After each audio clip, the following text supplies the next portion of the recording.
అనేవాళ్ళు ఎవరు నాకు లేరయ్యా, నా కళ్ళు కుళ్ళిపోయాయి, ఏమిటి నా పరిస్థితి ఇదంతాను అని ఏడుస్తూ ప్రార్థన చేస్తూ ఉంటే,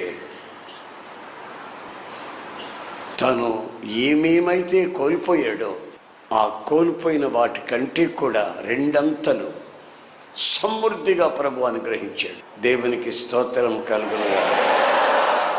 కోల్పోయింది ఒకంత, ఆయన పొందింది రెండింతలు. ఇవన్నీ గమనించిన దైవజనుడైన పౌలు, మనం అడుగు వాటికంటే, మనం ఊహించిన వాటికంటే అత్యధికముగా చేటు శక్తి గల మన దేవుడు స్తుతించబడును గాక. ఆమేన్, ఆమేన్.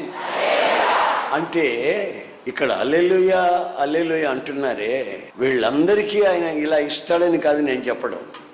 దానికి అర్హత ఉండాలి. ఏమిటి ఆ అర్హత? మీరు ఊహిస్తున్నారు ఏంటేంటో, మీరు కావాలని అడుగుతున్నారు ఏమిటేమిటో. కొందరు అవసరమైనవి అడుగుతారు, కొందరు అవసరం లేనివి కూడా అడుగుతారు. మరి అవన్నీ అందరూ పొందుతారని బైబిల్ చెప్పట్లేదు.